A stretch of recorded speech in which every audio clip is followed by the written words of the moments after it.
Are you happy? Are you really happy? Do you want to increase your happiness by adding a cross?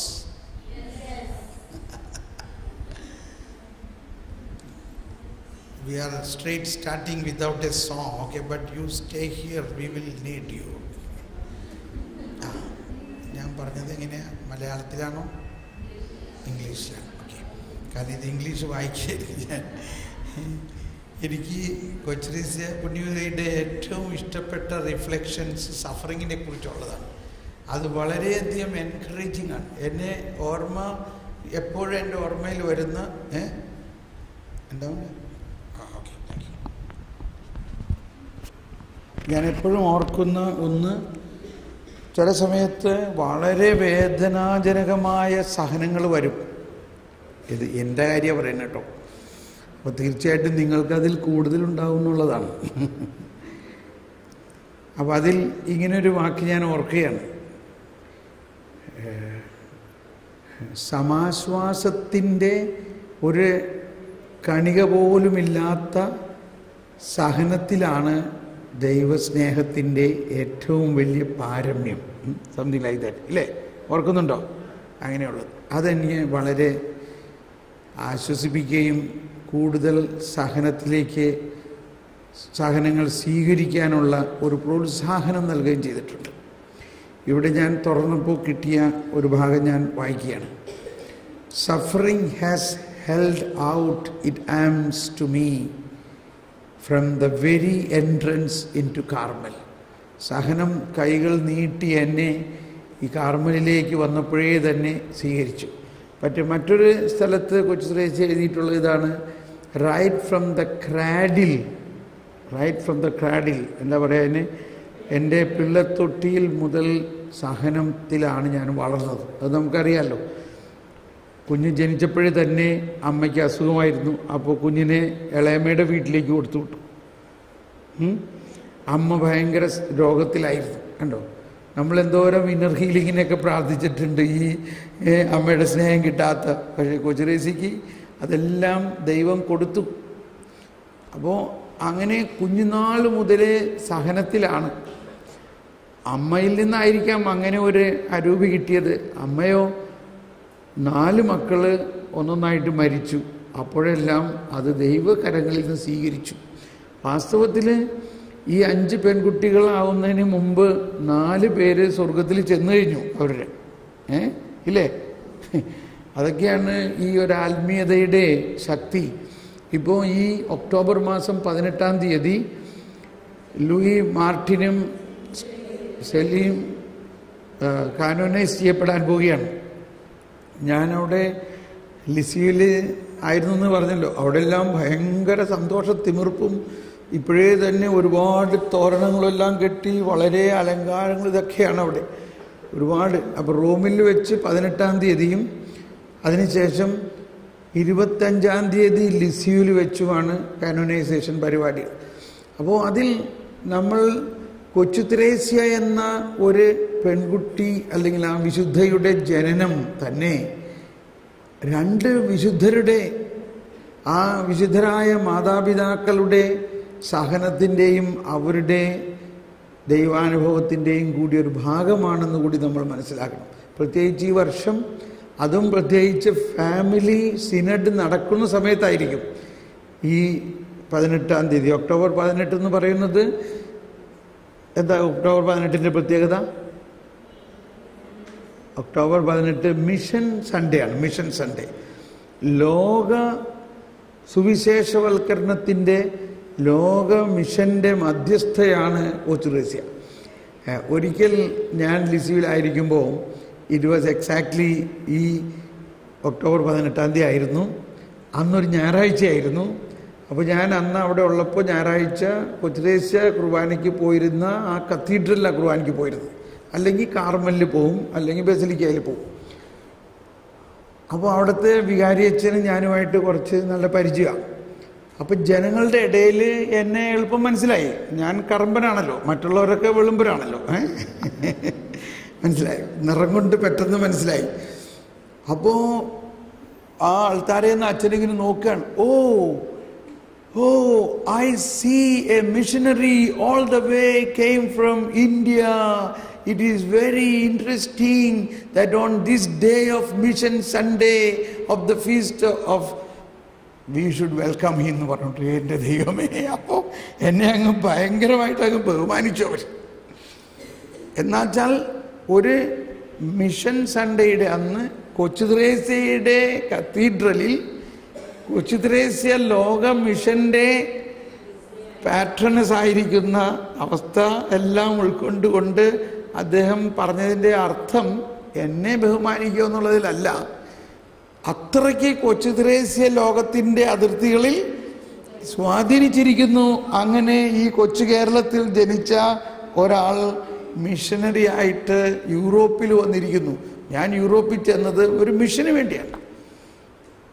ഞാൻ ഒരു കാലത്ത് ഇവിടെ ഭാരതത്തിൽ വളരെ വലിയ സുവിശേഷ വേല നടത്തിക്കൊണ്ടിരിക്കുമ്പോൾ മീററ്റിൽ വെച്ച് സൽദാനയിലുള്ള മീററ്റ് ഡയസിസിലെ ബിഷപ്പ്മാരും അച്ഛന്മാരെ ധ്യാനിപ്പിക്കുന്ന സമയത്ത് ബിഷപ്പ് പറഞ്ഞു, ഇവിടെ ഒരു പ്രത്യേകത, ഒരു യൂറോപ്യൻ മിഷനറി അച്ഛനെ ഇവിടെ വെച്ച് കൊലപ്പെടുത്തി. അദ്ദേഹം തന്നെ എടുത്ത് വളർത്തിയ ഒരു ഓമനക്കുട്ടനാണ്. അവനെന്തോ മാനസിക രോഗം ഉണ്ടായിരുന്നു എന്നറിയില്ല. അവൻ അദ്ദേഹത്തിൻ്റെ ലോഹയിലെ അല്ലെങ്കിൽ ഈ എന്താ പറയുക കോഡ് ഊരിയെടുത്ത് കഴുത്തിൽ കുരുക്കി കൊന്നുകളഞ്ഞു. ഫാദർ അദേവ് ദാത്തൂസ് എന്നാണ് അച്ഛൻ്റെ പേര്.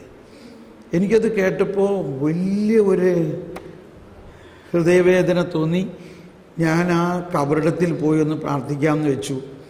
ആ കബറിടത്തിൽ പ്രാർത്ഥിക്കുമ്പോൾ ഞാനങ്ങ് ഭയങ്കരമായ ഒരു ആത്മാവിൻ്റെ നിറവ് കൊണ്ട് നിറഞ്ഞു. അപ്പോൾ ഞാനൊരു സ്വരം കേൾക്കുകയാണ്, ഞങ്ങൾ യൂറോപ്പിൽ നിന്ന് ഇവിടെ വന്ന് ഞങ്ങളുടെ ജീവൻ നിങ്ങളുടെ ജനത്തിന് വേണ്ടി അർപ്പിച്ചു. അതിന് എങ്ങനെ നന്ദി പറയാൻ പറ്റും? ഞാൻ പറഞ്ഞു, എന്ത് ചെയ്താലും നന്ദി പറഞ്ഞാൽ പൂർത്തിയാവില്ല. അത്രയ്ക്ക് വലിയ കാര്യമാണ് ദൈവമേ ചെയ്തത്. ഈ യൂറോപ്യൻ മിഷണറിമാർ ഭാരതത്തിൽ ചെയ്തിട്ടുള്ള വലിയ കാര്യങ്ങളാണ്. അന്ന് ഇതുപോലെയുള്ള സൗകര്യങ്ങളൊന്നും ഉണ്ടായിരുന്നില്ല. ആകെ ഉണ്ടായിരുന്നത് മലേറിയയും കൊതുകും കാളവണ്ടിയും. അതാണ്, കാളവണ്ടിയിലാണ് ഇവരൊക്കെ യാത്ര ചെയ്തിരുന്നത്. എവിടെ ചെന്നാലും കൂട്ടിന് കൊതുകും. ഒരുപാട് പേര് മരിച്ചത് മലേറിയ ആയിട്ടൊക്കെ തന്നെയാണ്. എല്ലാ പ്രതികൂല സാഹചര്യങ്ങളിലും ചില സ്ഥലത്ത് ഇന്നും നോർത്ത് ഇന്ത്യയിൽ നമ്മൾ പോകുമ്പോൾ ഇന്നും റോഡില്ല, പക്ഷേ 100 വർഷത്തിന് മുമ്പ് അവരവിടെ വന്ന് ശുശ്രൂഷ ചെയ്തിട്ടുണ്ട്. അപ്പോൾ ഇതെല്ലാം എൻ്റെ ഉള്ളിൽ അങ്ങ് ഭയങ്കരമായി തുടിച്ചു. അങ്ങനെ ഇരിക്കുമ്പോൾ വീണ്ടും ഒരു ശബ്ദം കേൾക്കുകയാണ്, നിനക്ക് യൂറോപ്പിൽ വന്നിട്ട് ഞങ്ങളുടെ ജനതയെ സഹായിക്കാമോ? Can you come to Europe and help our people? ഓ, ഞാനങ്ങ് ഭയങ്കരമായ വികാരപരിതരായി. ഞാൻ പറഞ്ഞു, if that is the will of God, I shall do. അപ്പോൾ അന്ന് ഇവിടെ ജനലക്ഷങ്ങളെ ധ്യാനിപ്പിക്കുകയും ഉടനീളം അച്ഛന്മാരുടെയും സിസ്റ്റേഴ്സിൻ്റെയും ബിഷപ്പ്മാരുടെയൊക്കെ ധ്യാനം നടന്നുകൊണ്ടിരിക്കുമ്പോൾ കർത്താവ് ഇങ്ങനെ ആഗ്രഹിക്കുകയാണ്. ഞാൻ ഉടനെ അതങ്ങ് സമ്മതിച്ചു. അങ്ങനെയാണ് ഞാൻ യൂറോപ്പിലേക്ക് പോകാനിടയായത്. അപ്പോൾ അത് കഴിഞ്ഞിട്ട് ഞാൻ പറഞ്ഞു, എനിക്ക് ആരെ അറിയില്ലല്ലോ യൂറോപ്പിൽ. എനിക്ക് യൂറോപ്പിൽ ആരെ അറിയില്ല. എനിക്ക് ഒരാളെ മാത്രം അറിയാം. അതാരെയാ? കൊച്ചു ത്രേസ്യയായി. പിന്നെ അറിയുന്നത് ഫ്രാൻസിസ് അസീസി, വിശുദ്ധ ക്ലാര, ആ ഫാമിലി എന്ന് പറഞ്ഞാൽ ആ രണ്ട്. ഞാൻ അവരുടെ മധ്യസ്ഥം എടുത്ത് പ്രാർത്ഥിക്കാൻ തുടങ്ങി. ഞാൻ തയ്യാറാണ്, പക്ഷെ എനിക്കറിയില്ല എങ്ങനെ അങ്ങോട്ട് പോകണമെന്നുള്ളതൊക്കെ. അങ്ങനെ ഇരിക്കുമ്പോൾ എനിക്കൊരു ദർശനം കിട്ടി. അതാണ് മാൻസ്ക്രിപ്റ്റിൻ്റെ അവസാനം പറഞ്ഞു, ഒരു ലിവർ കൊണ്ട് ഭൂമിയെ പൊക്കുന്നത്. ആർക്കിമെഡീസ് പറഞ്ഞു, ഒരു ലിവർ ഉണ്ടെങ്കിൽ, വലിയൊരു ലിവർ ഉണ്ടെങ്കിൽ ഭൂമിയെ പൊക്കാമെന്ന് ആർക്കിമെഡീസ് പറഞ്ഞു. എന്നാൽ ആർക്കിമെഡീസ് എങ്ങനെ ആണ്, എന്തിലാണത് റെസ്റ്റ് ചെയ്യണമെന്ന് പറഞ്ഞില്ല. ഞങ്ങളുടെ വിശുദ്ധരത് കണ്ടുപിടിച്ചിരിക്കുന്നു. ആ ചിത്രം എൻ്റെ മനസ്സിൽ തെളിഞ്ഞു വന്നു. ലോകത്തെ മുഴുവനും പൊക്കുന്ന ഒരു ലിവറാണ് പ്രാർത്ഥനയും സ്നേഹവും സഹനവും. അങ്ങനെ എന്നോട് കർത്താവ് പറഞ്ഞു, ഭാരതത്തിൽ 100-ൽ പരം ആരാധനാ കേന്ദ്രങ്ങൾ ഉണ്ടാക്കണം. ഒരു ചാപ്പൽ പോലും ഇല്ലാത്ത നമ്മൾ അങ്ങ് തുടങ്ങി. അങ്ങനെ ഇപ്പോൾ 100-ൽ പരം ആരാധനാ കേന്ദ്രങ്ങളുണ്ട്. ഉത്തരേന്ത്യയിൽ, കാശ്മീർ, അവിടെയൊക്കെ തുടങ്ങി.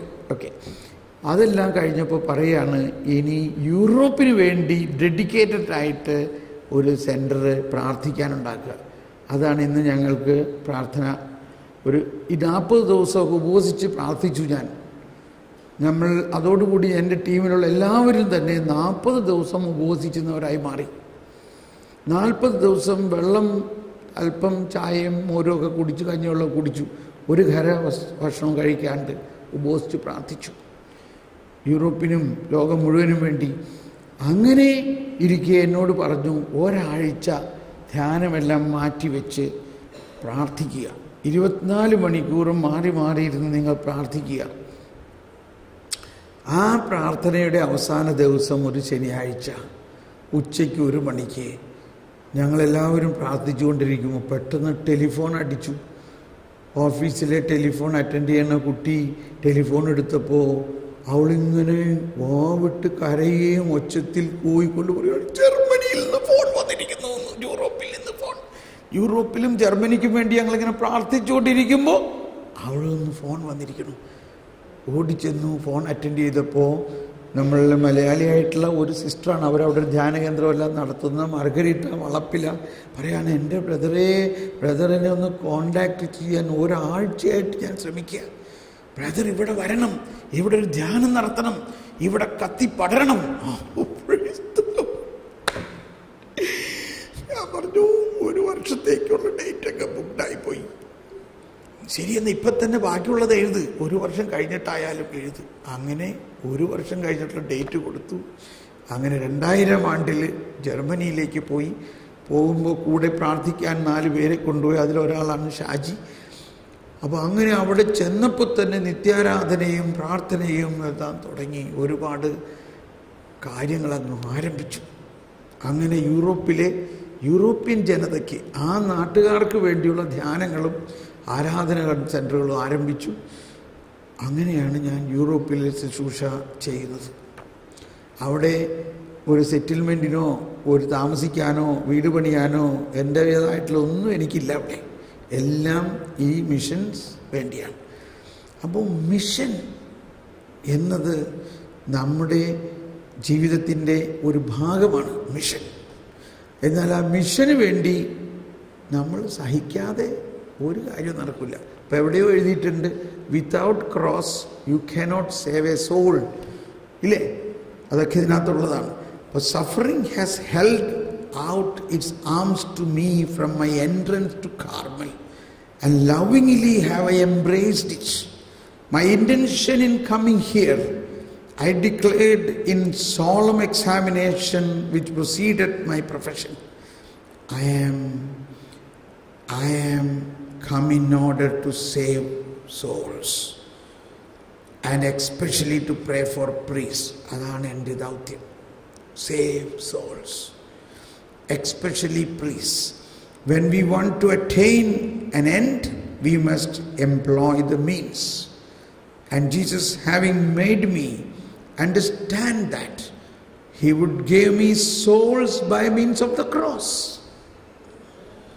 The more crosses I met with, the more my attraction to suffering increased. During 5 years, this way was mine, but I alone knew it. കണ്ടോ, ഒരുപാട് പേരോട് ഇത് പബ്ലിഷൊന്നും ചെയ്തിട്ടില്ല.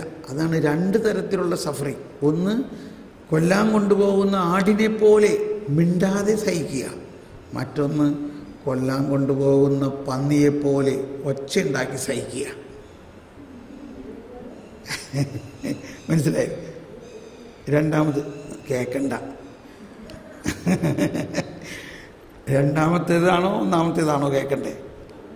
രണ്ടാമത്തേത് അത് കേൾക്കണ്ട, ഞാൻ വെറുതെ പറഞ്ഞതാ. ഓക്കെ,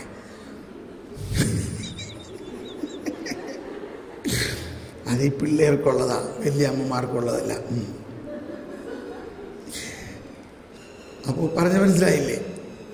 സഹിക്കുമ്പോൾ മിണ്ടാതെ, സഹനം എല്ലാവർക്കും ഉണ്ടാകും, പക്ഷെ അത് മിണ്ടാതെ സഹിക്കാനുള്ള അതാണ് ഇവിടെ എഴുതിയിരിക്കുന്നത്. But I alone knew it. എനിക്ക് മാത്രമേ ഈ അറിയുള്ളൂ ഈ 5 വർഷത്തെ സഹനം, ആരെ അറിയിക്കാതാണ്. Here was just the hidden flowers that I wanted to offer to Jesus. His flowers which exalted its fragrance for heaven alone. Okay, അപ്പോൾ ഇത് ഇനി നിങ്ങൾ വായിച്ചോ. ഞാൻ ഈ കൊച്ചു ത്രേസ്യയുടെ ആ സഹനത്തിൻ്റെ പ്രാധാന്യത്തെ ഒന്ന് കാണിക്കുകയാണ്. പക്ഷെ കൊച്ചു ത്രേസ്യ പറയും, എനിക്ക് ഈ യോഹന്നാൻ ക്രൂസ് അച്ഛൻ പിതാവിനെ പോലെ ഒന്നും സഹിക്കാനുള്ള കഴിവില്ല, എനിക്ക് ഈ ഫ്രാൻസിസ് അസീസിയെ പോലെ 39 ദിവസവും ഉപവസിക്കാനൊന്നും എനിക്ക് പറ്റില്ല, എനിക്ക് ഇന്നവരെ പോലെ മേത്ത് ചാട്ടവറന്നടിക്കാനൊന്നും, ഞാനൊരു കുഞ്ഞാണ്. പക്ഷെ ഇങ്ങനെയാണ് എക്സ്പ്രഷനെങ്കിലും ഉള്ളിൻ്റെ ഉള്ളിൽ വളരെ വേദനകളാണ് പല കാര്യം കൊണ്ട് കൊച്ചുത്രേസ്യ സ്വീകരിച്ചത്. അപ്പൻ മാനസിക രോഗിയായി കിടക്കണം. അപ്പോൾ ഒരു സിസ്റ്ററി എന്ന് ആശ്വസിപ്പിക്കാമെന്ന് വിചാരിച്ചു, ഇവളോട് വിവരം പറയണേക്കും മുമ്പ്. അപ്പോൾ അവൾ അങ്ങോട്ട് പറഞ്ഞു, എനിക്കറിയാം നീ എന്താ എന്നോട് പറയാൻ വന്നേക്കണം, നീ ധൈര്യമായിട്ട് പറഞ്ഞോ. മനസ്സിലാവണ്ടോ? നമ്മളാണെങ്കിലോ, നമ്മുടെ അപ്പന് അസുഖമാണെങ്കിൽ നമ്മളിവിടെ കിടന്ന് എങ്ങനെയെങ്കിലും വേഗം വീട്ടിൽ പോകാനല്ലേ ആഗ്രഹിക്കുക, വീട്ടിൽ പോയി ഒന്ന് അവരെ ആശ്വസിപ്പിക്കാൻ. പക്ഷേ കൊച്ചുത്രേസ്യ പോയില്ല, പോകാനായിട്ടുള്ള നിയമമില്ലല്ലോ മിണ്ടാമഠത്തിൽ. അപ്പോൾ അതെല്ലാം ദൈവത്തിന് ഒരു സഹനമായിട്ട് കൊടുക്കുകയാണ്. അപ്പോൾ ഇനി നമ്മൾ ഇതൊക്കെ എല്ലാവർക്കും അറിയാവുന്ന കാര്യമാണ്. ഞാനിതിൻ്റെ ഒരു പ്രാക്ടിക്കൽ പോയിന്റിലേക്ക് കൊണ്ടുവരാം. അതെങ്ങനെ കൊണ്ടുവരും? ഓക്കെ, ഞാനൊരു ഉദാഹരണത്തിലൂടെ കൊണ്ടുവരാം. ഇതൊരു സിസ്റ്ററിൻ്റെ കഥയാണ്. ആ സിസ്റ്റർ, ഓക്കെ, ഞാനിതുപോലൊരു ധ്യാനം ബാംഗ്ലൂർ നടത്തുമ്പോൾ, സിസ്റ്റേഴ്സിൻ്റെ ധ്യാനമാണ്, ഒരു കോൺഗ്രിഗേഷൻ ഇതുപോലെ മുഴുവനുണ്ട്. അപ്പോൾ പ്രൊവിൻഷ്യാലമ്മ പറഞ്ഞു, തോമസ് പോളെ, ഇവിടെ അടുത്തുള്ള വേറൊരു കോൺഗ്രിഗേഷൻ്റെ പ്രൊവിൻഷ്യാൽ വളരെ സുഖലായിരിക്കുകയാണ്. ഞാൻ പറഞ്ഞ ഉടനെ ഞാൻ അവിടെ പോയി പ്രാർത്ഥിക്കാം. ഇല്ല ബ്രദർ, അങ്ങോട്ട് പോകണ്ട, അവരിങ്ങോട്ട് വരും, പക്ഷേ അതിന് സമയം കൊടുത്താൽ മതി. ഞാൻ പറഞ്ഞു, എപ്പോൾ വേണമെങ്കിലും നമ്മൾ ഇൻ്റർവെൽ ടൈമിൽ കൊടുക്കാം. അങ്ങനെ വൈകുന്നേരം ചായ കുടിക്കുന്ന സമയത്ത്, അങ്ങനെ ആ സമയമായപ്പോൾ ഈ സുഖമില്ലാതിരിക്കുന്ന പ്രൊവിൻഷ്യാലമ്മ 2 പേരുടെ തോളത്ത്, 2 സിസ്റ്റേഴ്സിൻ്റെ തോളത്ത് ഇങ്ങനെ കൈവിട്ട് അവരിങ്ങനെ കൊണ്ടുവരികയാണ് സാവധാനം നടത്തി. മറ്റൊരു സിസ്റ്ററിൻ്റെ കയ്യിൽ കുറേ പേപ്പറുകൾ, എക്സ്റേ ഫിലിമുകൾ, ഇൻവെസ്റ്റിഗേഷൻ റിപ്പോർട്ടുകൾ, ഇതെല്ലാം ഉണ്ട്. അതിൻ്റെ പ്രധാന പ്രശ്നം എന്താണ് ഈ രോഗമെന്ന് ഇത്രയും ഇൻവെസ്റ്റിഗേഷൻ റിപ്പോർട്ടുകൾ ഉണ്ടാക്കിയിട്ട് ഒരു ഡോക്ടർക്കും മനസ്സിലാകുന്നില്ല. ബാംഗ്ലൂർ എന്ന് പറഞ്ഞാൽ അറിയാലോ, കത്തോലിക്ക സഭയുടെ റോമ പോലെയാണെന്നും അതോടൊപ്പം നമുക്കില്ലാത്ത മെഡിക്കൽ ഡിപ്പാർട്ട്മെൻറ്റുകളില്ല. നമ്മളുടെ അച്ഛന്മാരും സിസ്റ്റേഴ്സും നടത്തുന്ന വലിയ സെൻറ്റ് ജോൺസ് ഹോസ്പിറ്റലുകൾ പോലെയുള്ള വലിയ സംവിധാനങ്ങളുണ്ട്. അവിടെയുള്ള എല്ലാം വരിച്ച് പറക്കി നോക്കിയിട്ടും സിസ്റ്ററിൻ്റെ രോഗം എന്തെന്ന് മനസ്സിലാകുന്നില്ല. എന്നാൽ ഭയാനകമായ വേദനയാണ് മേല് മുഴുവനും. അത് എന്നെ അവതരിപ്പിക്കാൻ വേണ്ടിയാണ് ഒരു സിസ്റ്റർ ആ റിപ്പോർട്ടുകളെല്ലാം കൊണ്ടുവരുന്നത്. പക്ഷേ ഈ പ്രൊവിൻഷ്യാലമ്മയെ പൊക്കിക്കൊണ്ട് എൻ്റെ അടുത്തേക്ക് വരുമ്പോൾ അവർ മുറിയിൽ കിടന്നപ്പോഴേ എന്നോട് കർത്താവ് സംസാരിക്കാൻ തുടങ്ങി. കർത്താവ് പറയാണ്, അവളെ എൻ്റെ കൺസോളിങ് ഏഞ്ചലാണ് അവൾ. She is my consoling angel. Through her suffering I am consoled. അപ്പോൾ എനിക്ക് കാര്യം മനസ്സിലായി. ഞാൻ ഈ സ്പിരിച്വാലിറ്റി കുറച്ച് മനസ്സിലാക്കിയിട്ടുള്ളതാണ്, അനുഭവിച്ചിട്ടുള്ളതാണ്. കൺസോളേഷൻ്റെ കാര്യമാണ് ഇതിനകത്ത് പല സ്ഥലത്ത് പറയുന്നത്. I want to console my Jesus. അപ്പോൾ നമ്മൾ okay, let me complete this. അപ്പോൾ ഇങ്ങനെ വന്നു. അപ്പോൾ സിസ്റ്റർ പറയാൻ തുടങ്ങി ഈ റിപ്പോർട്ടൊക്കെ. ഞാൻ പറഞ്ഞു അതൊന്നും ഇപ്പം നോക്കണ്ട, എനിക്ക് കാണണ്ട, ഞാൻ ഇതൊന്നും അറിയാത്ത ആളാണ്, നമ്മളിതൊക്കെ കണ്ടിട്ട് എന്താ കാര്യം. പക്ഷേ സിസ്റ്ററിൻ്റെ രോഗത്തിൻ്റെ കാരണം കർത്താവ് എന്നോട് പറഞ്ഞു കഴിഞ്ഞിരിക്കുന്നു. എന്താ? കർത്താവ് പറയുന്നു, you are my consoling Angel. ആ ഗെത്സമനിയിൽ വെച്ച് ഈശോ വാവിട്ട് കരയുകയായിരുന്നു. ആരെങ്കിലും ഒരാൾ എന്നെ ഒന്ന് ആശ്വസിപ്പിക്കാനുണ്ടോ? യെശയ്യായിലും സങ്കീർത്തനം 69 പറയുന്നുണ്ട്, ആരെങ്കിലും ഒരാളെ ആശ്വസിപ്പിക്കാനുണ്ടോ എന്ന് നോക്കി ആരെയും കണ്ടില്ല. അത്രയ്ക്ക് അബാൻഡൻഡ് സിറ്റുവേഷനിൽ ദൈവം തന്നെയായ ഈശോ താൻ സൃഷ്ടിച്ച, തൻ്റെ ജീവൻ നൽകാൻ വേണ്ടി സൃഷ്ടിച്ച മനുഷ്യ മക്കളിൽ നിന്നും ഒരു കൺസോളേഷൻ ആഗ്രഹിക്കുന്നു. ജനറലി നമ്മളെല്ലാവരും ദൈവത്തിൽ നിന്ന് കൺസോളേഷൻ ആഗ്രഹിക്കുകയാണ്. എന്നാൽ ഇവിടെ മാത്രമാണ്, ഗെത്സമനിയിൽ മാത്രമാണ് ഈശോ മനുഷ്യരിൽ നിന്നും കൺസോളേഷൻ ആഗ്രഹിക്കുന്നത്.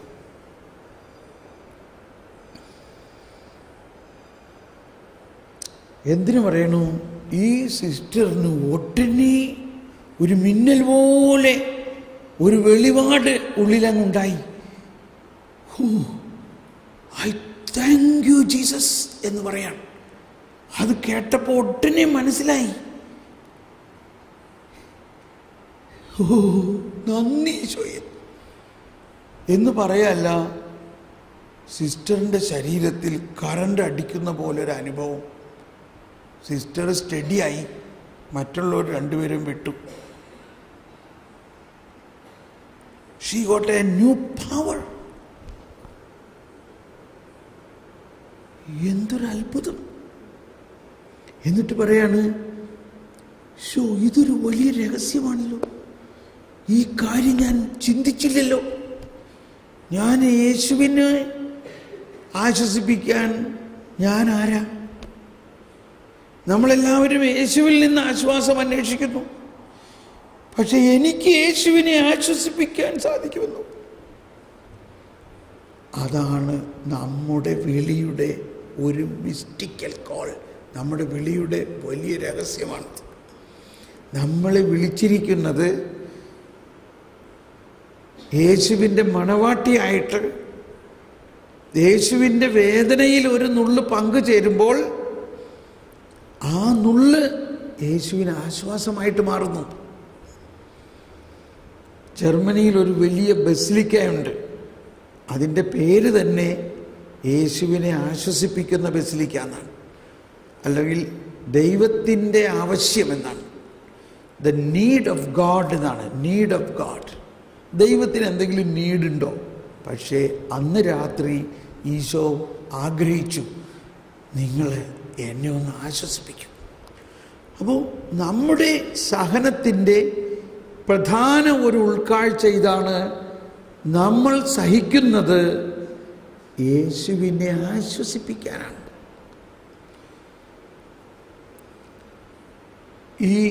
ഞാനൊന്നും ചെയ്തില്ല, ഞാനൊന്നും പ്രാർത്ഥിച്ചില്ല. പിന്നെ കുറച്ചു നേരം പ്രാർത്ഥിച്ചത് ഈ മിസ്റ്റിക്കൽ സഹനത്തിൻ്റെ സ്വീറ്റ്നെസ്. ഇപ്പം ഇത്രയും സമയം ഉണ്ടായിരുന്ന വേദന ഇപ്പോഴും ഉണ്ടെങ്കിലും ആ വേദന ശക്തി പ്രദാനം ചെയ്യുന്നതും ആ വേദന മാധുര്യമുള്ള ഒന്നായിട്ട് മാറി. അതാണ് ഇതിനകത്തെല്ലാം പറയുന്നത് സ്വീറ്റ്നെസ് ഓഫ് സഫറിങ് എന്ന് പറയുന്നത്.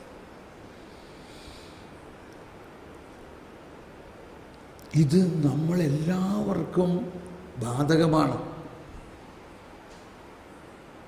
അഥവാ നമുക്കെല്ലാവർക്കും ആനുകൂല്യമാണത്. പക്ഷെ ഇത് മനസ്സിലാക്കുന്നതിനെയാണ് ജ്ഞാനമെന്ന് പറയുന്നത്.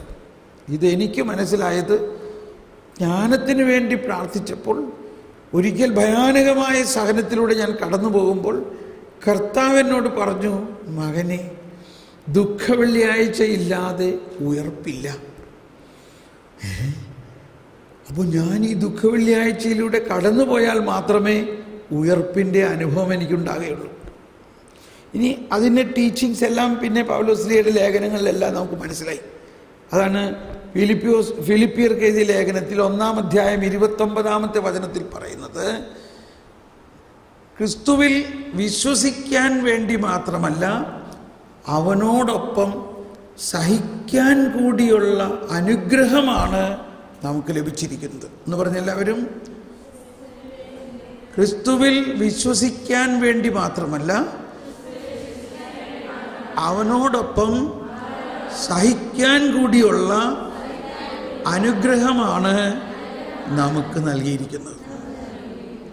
അതാണ്. ഇനി ഒരുപാട് വചനങ്ങളിൽ പൗലോസ്ലീഹ പറയുന്നുണ്ട്, ഞാൻ അവൻ്റെ പുനരുത്ഥാനത്തിൽ പങ്കാളിയാകാൻ വേണ്ടിയാണ് അവനോടൊപ്പം സഹിക്കുന്നത്. അവൻ്റെ പുനരുത്ഥാനത്തിൽ പങ്കാളിയാകണമെങ്കിൽ എന്തു വേണം? അവൻ്റെ പീഡയിൽ സഹിക്കണം. ഇനി നമ്മൾ അതാണ് വേറൊരു വിഷയം സംസാരിക്കാൻ, പുനരുത്ഥാനത്തെക്കുറിച്ച്. ഓക്കെ, അത് നാളെ എടുക്കാം നമുക്ക്. അപ്പോൾ ഈ പുനരുത്ഥാനത്തിന് ലക്ഷ്യം വയ്ക്കുമ്പോൾ, യേശുവിൻ്റെ നീതിയെ ലക്ഷ്യം വയ്ക്കുമ്പോൾ, ആ നീതിയുടെ അനുഭവം നമുക്കുണ്ടാകണമെങ്കിൽ ആ നീതീകരണം നടന്നത് കൽപ്പനയിലൂടെയല്ല, സഹനത്തിലൂടെയാണ്. കണ്ടോ? ഇപ്പോൾ വ്യത്യാസം മനസ്സിലായോ? യേശു എങ്ങനെയാണ് നമ്മളെ നീതീകരിച്ചത്? സഹനത്തിലൂടെയാണ്. അപ്പോൾ യേശു എല്ലാം സഹിച്ചല്ലോ, പിന്നെ എന്തിനാ നമ്മൾ സഹിക്കണേ?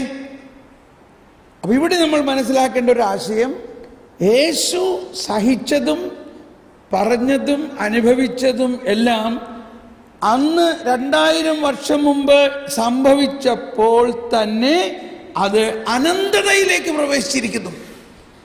It is entered into eternity. ഇതൊക്കെ കാറ്റഗിസത്തിൽ പറയുന്ന കാര്യമാണ്, ഇപ്പോൾ വായിക്കാൻ സമയമില്ലാത്തതുകൊണ്ടാണ്. യേശുവിൻ്റെ ജീവിതം, ജനനം, പരസ്യജീവിതം, സഹനം, മരണം, ഉയർപ്പ്, ഇതെല്ലാം അന്നുണ്ടായിരുന്ന കുറെ ആളുകൾക്ക് വേണ്ടി മാത്രമായിരുന്നോ? അല്ല, ഇത് എന്നേക്കും ഉള്ള ആളുകൾക്ക് വേണ്ടിയാണ്. അത് സംഭവിച്ചപ്പോൾ തന്നെ നിത്യതയിലേക്ക് പ്രവേശിക്കാൻ വേണ്ടിയാണ് അത് സംഭവിച്ചത്. യേശു നിത്യപുരോഹിതനാണ്. യേശുവിൻ്റെ ബലി നിത്യതയിലേക്ക് പ്രവേശിച്ചിരിക്കുന്ന ബലിയാണ്. ആ ബലിയിൽ, നിത്യതയിലേക്ക് പ്രവേശിച്ചിരിക്കുന്ന ബലിയിൽ ഇന്ന് നമ്മൾ ഇവിടെ അതിൽ പങ്കുചേരുകയാണ്. അതുകൊണ്ട് യേശു 2000 വർഷങ്ങൾക്ക് മുമ്പ് സഹിച്ച ആ സഹനവും നിത്യതയിലേക്ക് പ്രവേശിച്ചിരിക്കുന്നത് കൊണ്ട് യേശുവിൻ്റെ ആ സഹനം ഇപ്പോഴും തുടരുന്നു. ആ തുടരുന്ന സഹനമാകുന്ന യേശുവിൻ്റെ, ആ യേശുവാകുന്ന മുന്തിരിച്ചെടിയുടെ ശാഖകളാണ് നമ്മളെങ്കിൽ, ആ യേശുവിനുണ്ടാകുന്ന അനുഭവങ്ങൾ ശാഖയ്ക്കുണ്ടാവുമോ? കണക്ക് മനസ്സിലായില്ലേ? ഇപ്പോൾ ആ യേശുവിനുണ്ടാകുന്ന സഹനങ്ങൾ ശാഖയ്ക്കുണ്ടാകുമോ? അപ്പൊ നിങ്ങളൊരു പടം വരയ്ക്കാം. ഒരു ശാഖ, ഇതൊരു തായ്തണ്ട്, ഇതതിൻ്റെ ശാഖ കണ്ടോ? അപ്പൊ ഈ തായ്തണ്ടിൽ ഉണ്ടാകുന്ന എല്ലാം ശാഖയ്ക്കുണ്ടാകുന്നു.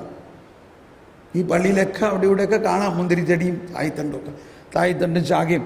അപ്പോൾ തായ്തണ്ടും ശാഖയും എന്ന് പറയുമ്പോൾ ഈ തായ്തണ്ടിൽ അനുഭവിക്കുന്ന സഹനവും ഉയർപ്പും ശാഖയ്ക്കും അനുഭവമാകും. എന്തുകൊണ്ടാണ്? തായ്തണ്ടും ശാഖയും ഒന്നാണ്. അവിടെ തായ്തണ്ട് ആഗ്രഹിക്കുകയാണ്, നീ എന്നോടൊന്ന് ചേർന്ന് നിന്ന് എൻ്റെ ഈ സഹനത്തിൽ പങ്കാളിയാകി എന്നെ ആശ്വസിപ്പിക്കുക.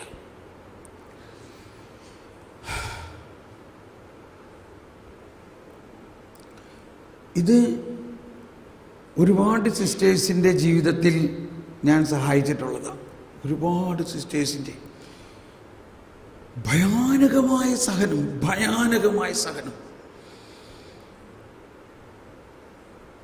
അപ്പൊ നമ്മളങ്ങ് വിടാവിച്ചു, എന്തിനാ കർത്താവ് എന്നെ ഇതിലേക്ക് വിളിച്ചത്? എന്തിനാ? എങ്ങനെ ചത്താ മതി, എനിക്ക് പറ്റണില്ല കർത്താവേ, എനിക്ക് പറ്റണില്ല. ഇതാണ് യേശു അന്ന് ഗെത്സമനിയിൽ പ്രാർത്ഥിച്ചത്. എന്താ ഗെത്സമനിയിൽ പ്രാർത്ഥിച്ചത്? പിതാവേ, ഈ പാനപാത്രം എനിക്ക് പറ്റണില്ല, നീ ഇത് മാറ്റാൻ പറ്റുമെങ്കിൽ മാറ്റും. കറക്റ്റ്. അപ്പൊ ഞാൻ ഒരു സിസ്റ്റർ ഇങ്ങനെ തന്നെ പറയണേ, എനിക്ക് പറ്റണില്ല ബ്രദറെ, എനിക്ക് പറ്റണില്ല. ഞാൻ പറഞ്ഞു, വെയിറ്റ് എ മിനിറ്റ്, ഒന്നുകൂടി പറഞ്ഞേ, ഇത് തന്നെയല്ലേ ഈശോ അവിടെ വെച്ച് പറഞ്ഞത്? അത് ശരിയാണല്ലോ. അപ്പോൾ നിങ്ങളുടെ സിസ്റ്ററിൻ്റെ ഇപ്പോഴത്തെ ഈ അവസ്ഥ എന്നത് യേശു ഗെത്സമനിയിൽ എനിക്ക് പറ്റണില്ല പിതാവേ, ഇത് ഏറ്റെടുക്കാൻ എനിക്ക് പറ്റണില്ല എന്ന് പറഞ്ഞ ആ മുന്തിരിച്ചെടിയുടെ ശാഖയായിട്ടുള്ള അവസ്ഥയാണ്. അവിടെ സിസ്റ്റർ ഈ വേദന ആ വേദനയുമായിട്ട് ഒന്നിക്കുമ്പോൾ യേശുവിന് ആശ്വാസം കിട്ടും.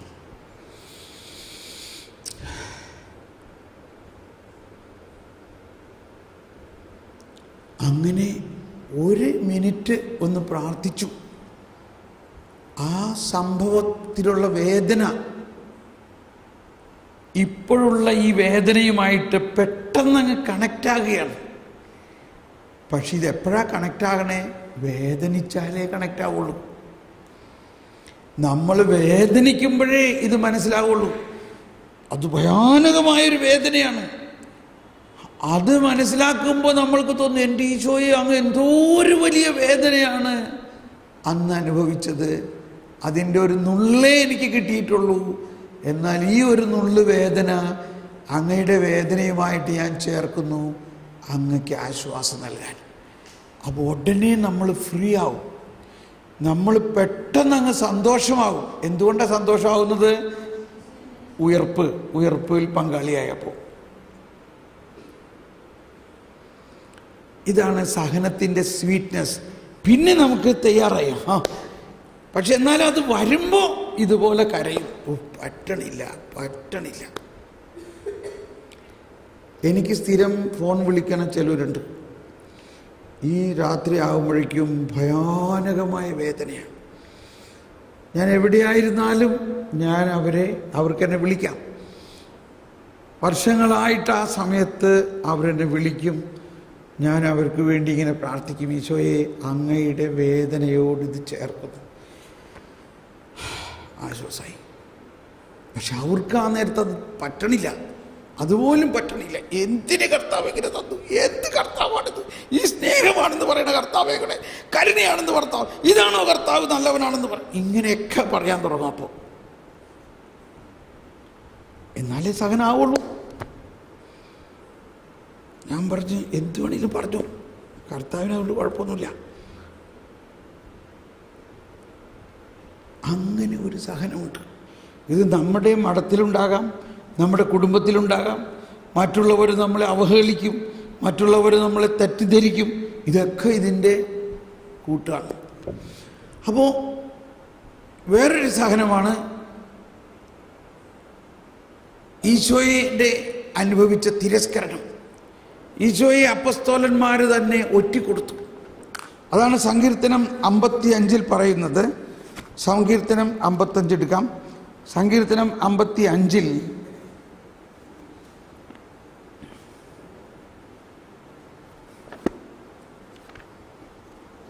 സങ്കീർത്തനം 55. അപ്പോൾ ഇതും മറ്റൊരു സിസ്റ്ററിൻ്റെ ഒരു ഉദാഹരണം ഞാൻ പറയാം. ആ സിസ്റ്റർ ഒരു മദർ ജനറലായിരുന്നു. 2 ടേം മദർ ജനറലായിരുന്നു. അപ്പോൾ ആദ്യത്തെ ടേം കഴിഞ്ഞ് രണ്ടാമത്തെ ടേമിലേക്ക് നോക്കുമ്പോൾ വേറെ ആരെയും അപ്പോയിൻ്റ് ചെയ്യാൻ പറ്റുന്നില്ല. അപ്പോൾ വീണ്ടും ഈ മദറിനെ തന്നെ റീഅപ്പോയിൻ്റ് ചെയ്തു, തിരഞ്ഞെടുത്തു. പക്ഷെ അന്ന് മദർ തീരുമാനിച്ചു, ഞാൻ തന്നെ വേറൊരാളെ ഇതിനു വേണ്ടി ഒരുക്കണം, അതും എൻ്റെ ഡ്യൂട്ടിയാണ്. അതുകൊണ്ട് അടുത്ത വർഷം അടുത്ത ടേം ആകുമ്പോഴേക്കും, അല്ലെങ്കിൽ ഞാൻ തന്നെ പോകാൻ ശരിയല്ല. അങ്ങനെ ഭയങ്കര സ്നേഹത്തിൽ അതിന് യോജിച്ച ഒരാളെ ടീമിൽ നിന്ന് ഒരുക്കി എടുത്തു. അങ്ങനെ അടുത്ത ടേമിൽ ആ പുതിയ ആൾ മദർ ജനറലായി തിരഞ്ഞെടുക്കപ്പെട്ടു. പക്ഷേ അത് കഴിഞ്ഞിട്ട് പുതിയ മദർ ജനറൽ, ഈ മദർ ജനറൽ സ്വന്തം മകളെ പോലെ ഓമനിച്ച് വളർത്തിക്കൊണ്ടുവന്ന് എല്ലാം പറഞ്ഞു കൊടുത്ത് പഠിപ്പിച്ച് ഒരുക്കി മദർ ജനറൽ ആക്കിയ അവരിൽ നിന്നും ഭയാനകമായ സഹനങ്ങൾ ഉണ്ടാകാൻ തുടങ്ങി. എന്ത് സംഭവിക്കണേ, ഒട്ടും പ്രതീക്ഷിച്ചില്ല. അങ്ങനെ ഭയങ്കര വേദന കൊണ്ട് പെടയുകയാണ്. ആരോടും പറയാനും പറ്റുന്നില്ല ഇത്.